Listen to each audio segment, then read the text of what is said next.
नमस्कार प्यारे बच्चों। तो चलिए स्टार्ट करते हैं। Worksheet number 15 social science class 7 English medium. ठीक है बच्चे, सोशल एंड पॉलिटिकल लाइफ में इक्वालिटी हम लोग काफी दिन से पढ़ रहे हैं। जो बच्चे नए जुड़ रहे हैं जरूर देखें इसकी प्लेलिस्ट, क्लास साइंस की प्लेलिस्ट में। ठीक है। The truth is that in many democratic country, कई सारे डेमोक्रेटिक कंट्री है। डेमोक्रेटिक कंट्री क्या होते हैं? The people of the people, मतलब वो कंट्री, वो शासन, वो रूल जो लोगों के द्वारा चलाया जाता है। लोग ही अपना रिप्रेजेंटेटिव चुनते हैं बेटा। ठीक है।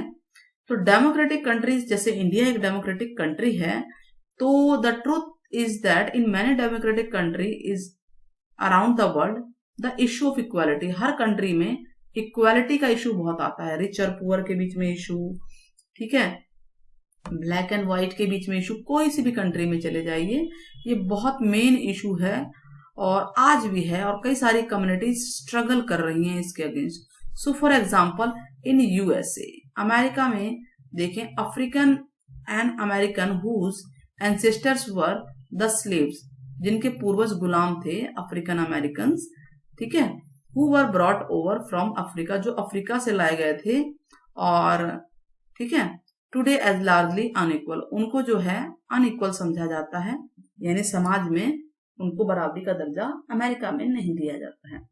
तो this despite the fact that there was a movement, जबकि मूवमेंट चला था 1950s में, ठीक है, इक्वल राइट सबको मिले हुए हैं, बहुत सब कुछ इक्वालिटी, उसके बावजूद ये जो चीज होती है अनइक्वालिटी का, ये काफी ज्यादा कई बार उग्र रूप धारण कर लेते हैं। यानी African and American, prior to this African American were treated extremely unequal, पहले जो है बहुत ही अनइक्वली ट्रीटेड करते थे, अब तो नहीं है। आप देखेंगे तो काफी पावर में जो है अफ्रीका के लोग भी आ जाते हैं, आए हुए हैं, है ना, आए हैं कि नहीं?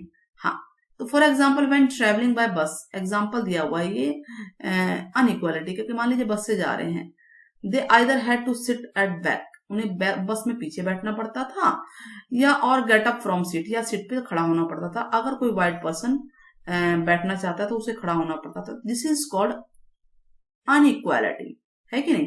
कि ये जो है इक्वालिटी नहीं, इनइक्वालिटी है, ये भेदभाव है कि भाई अगर एक व्हाइट मैन आ गया तो ब्लैक को खड़ा होना पड़ रहा है। तो Rosa Parks was an African American woman, ये एक अफ्रीकन अमेरिकन वुमन है, tired from a long day at work, पूरे दिन काम करते करते थक गई थी। She refuse to give up her seat, उसने अपनी सीट देने से मना कर दिया। कोई व्हाइट मैन चढ़ा होगा या व्हाइट वुमेन जो भी है, ठीक है, जब एक व्हाइट मैन चढ़ा बस में, 1 दिसंबर 1955 की बात है, उसने अपनी सीट देने से मना कर दिया कि मैं सीट नहीं दूंगी, मैंने पूरे दिन भर काम किया और मैं थकी हुई हूँ और मैं बैठूंगी। हर रिफ्यूजल दैट डे, उस दिन started a huge agitation against the unequal way. उस दिन अफ्रीकन अमेरिकन में जो है बहुत ज्यादा गुस्सा था, क्रोध था और सिविल राइट मूवमेंट चला। उस दिन जो मूवमेंट चला उसके बाद उस मूवमेंट को कहा गया सिविल राइट मूवमेंट, यानी लोगों ने मूवमेंट चलाया अपने अधिकारों के लिए, उन लोगों ने जिनके साथ इनइक्वालिटी यानी इक्वल बिहेवियर नहीं किया जा रहा था। तो चैलेंजेस है डेमोक्रेसी में, एक तो इकोनॉमिक इक्वालिटी इनइक्वालिटी है और सोशल इनइक्वालिटी है, मतलब लोग पैसे के रूप से भी देखिए रिच और पुअर का भेदभाव है कि नहीं? और उसके अलावा हमने देखा कि व्हाइट और ब्लैक का भेदभाव है, गोरे काले का है, या रिलीजन का भी हो सकता है। तो सिविल राइट एक्ट क्या हुआ 64 प्रोहिबिटेड, ये एक्ट है क्या? सिविल राइट एक्ट 1964 ये कहता है कि कोई भी डिस्क्रिमिनेशन नहीं होना चाहिए, उसके खिलाफ ये मनाही है, प्रोहिबिट करता है, यानी कहता है रेस, रिलीजन या नेशनल ओरिजिन के बेस पे अगर भेदभाव होता है तो ये इसमें लिखा है, इसके अगेंस्ट कार्रवाई होगी। इट आल्सो स्टेट, इस एक्ट में ये भी लिखा है कि ऑल स्कूल, जितने भी स्कूल हैं, would be open for African American बच्चों के लिए, सभी स्कूल खुलेंगे और सभी बच्चे हर किसी में जा सकते हैं। That they would no longer have to attend separate school, उनको अलग स्कूल में जाने की जरूरत नहीं है। बहुत बड़े लेवल पे मास मूवमेंट चला था बच्चों, और ये बहुत बड़ी जीत हुई थी अफ्रीकन अमेरिकन लोगों की, ठीक है। तो मेजॉरिटी थी African American to continue to be among the poorest, वो बहुत ज्यादा गरीब थे उस कंट्री में, और most African American children can only afford, वो सिर्फ गवर्नमेंट स्कूल को ही अफोर्ड कर पा रहे थे, दैट हैव फीवर फैसिलिटी, जहाँ पे फैसिलिटी बहुत कम थी, पुअर क्वालिफाइड टीचर थे as compared to white student, white student के टीचर ज्यादा अच्छे थे, स्कूल अच्छे थे, प्राइवेट स्कूल अच्छे थे, एरियाज भी बहुत बढ़िया थे और हाई रेट के स्कूल थे वो। तो इसके अगेंस्ट काफी मूवमेंट हुआ, तो देखिए जीत हुई ना। तो हमारा इंडियन कॉन्स्टिट्यूशन भी कुछ कहता है बच्चों, हमारा इंडियन कॉन्स्टिट्यूशन में भी आर्टिकल 15 है, ध्यान से सुनिएगा, बहुत इंपॉर्टेंट है ये इक्वालिटी को बढ़ाता है और इनइक्वालिटी को कम करता है। तो इसमें क्या प्रोहिबिशन है कि अगर किसी धर्म, religion, race, caste, sex, place of birth के बेस पे अगर डिस्क्रिमिनेशन होता है तो वो मना ही है। इस एक्ट में लिखा है उस पे प्रतिबंध है, इसके बेस पे आप डिस्क्रिमिनेशन नहीं कर सकते। स्टेट शैल नॉट डिस्क्रिमिनेट, कोई भी स्टेट, कोई भी देश, कोई भी राज्य, हमारा देश डिस्क्रिमिनेट नहीं कर सकता किसी भी सिटीजन के साथ ओनली रिलीजन या रेस या caste, sex, place of birth के बेस पे भेदभाव नहीं हो सकता। No citizen shall on ground only religion, मतलब किसी को सिर्फ रिलीजन, रेस, कास्ट, सेक्स इन सब के बेस पे प्रायोरिटी दी जाए, ऐसा नहीं है।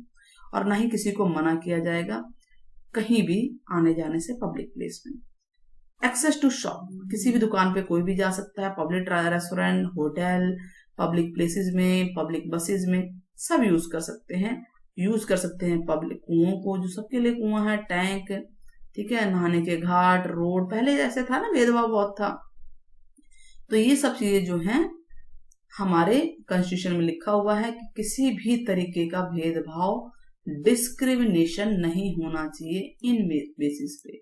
हर किसी को, हम अपनी कंट्री की बात कर रहे हैं, अमेरिका का तो यहाँ पे केस देख लिया हमने, हमारी कंट्री में भी आर्टिकल 15 में ये लिखा हुआ है कि हर कोई पब्लिक चीजों को यूज कर सकता है।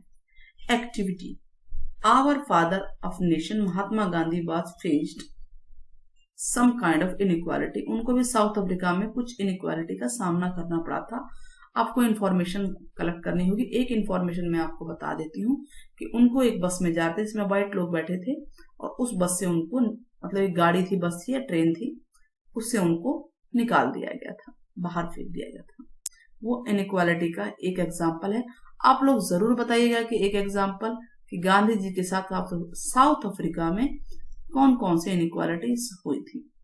चलिए क्वेश्चन के आंसर करते हैं। Suggest some ways to establish equality, अपनी कंट्री में इक्वालिटी लाने के वेज बहुत तरीके हैं। देखिए ये जो यहाँ पे लिखा हुआ है ना, ये जो क्वेश्चन नंबर 1 का यही आंसर है सारा, और क्वेश्चन नंबर 2 का भी यही आंसर हो सकता है। बस फर्क क्या है, क्वेश्चन नंबर 2 में आप डायरेक्ट लिखेंगे, क्वेश्चन नंबर 1 में आप लिखेंगे ways, some ways to establish inequalities. ठीक है, कोई भी आप 1-2 तरीके बता सकते हैं। तो क्वेश्चन नंबर 1 एंड 2 में बेटा दोनों में सेम आंसर है। क्वेश्चन नंबर 2 में आप डायरेक्ट आंसर लिखेंगे, ठीक है, और क्वेश्चन नंबर 1 में अपने तरीके में इसको अपने लिखना है कि some ways to establish inequality in our country are, और फिर आप स्टार्ट कर देंगे। Question number 3, why did civil right movement started in USA 64 में, क्यों हुआ था, क्या ऐसी घटना हुई थी। तो यहां हमने एक केस पढ़ा था, बताइए क्यों हुआ था। एक केस का एग्जांपल आप यहां पे दे सकते हैं, और वहां डिस्क्रिमिनेशन भी तो हो रहा था ना, तो ये भेदभाव था वहां पे। तो आप ये बताइएगा, क्या बताएंगे आप लोग यहां से कि African American were extremely unequal, उनके साथ बहुत बुरा व्यवहार होता था, और ये पूरा आंसर आ जाएगा। ये दूसरे हम इस कलर से कर देते हैं आपके लिए, बुरा व्यवहार होता था, येलो कलर ले लेते हैं, ठीक है ना।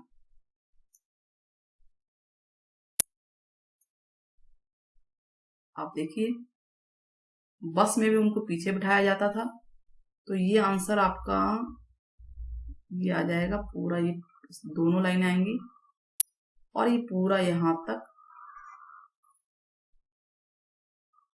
एक कहानी के रूप में आप इसे बता देंगे। तो क्वेश्चन स्टार्ट होता है यहां से यहां तक, क्वेश्चन नंबर 3 का आंसर। इस प्रकार से ये फिनिश होता है। होप आपको वीडियो समझ में आई होगी, पसंद आई होगी, तो जरूर सब्सक्राइब कीजिएगा। Take care, bye bye.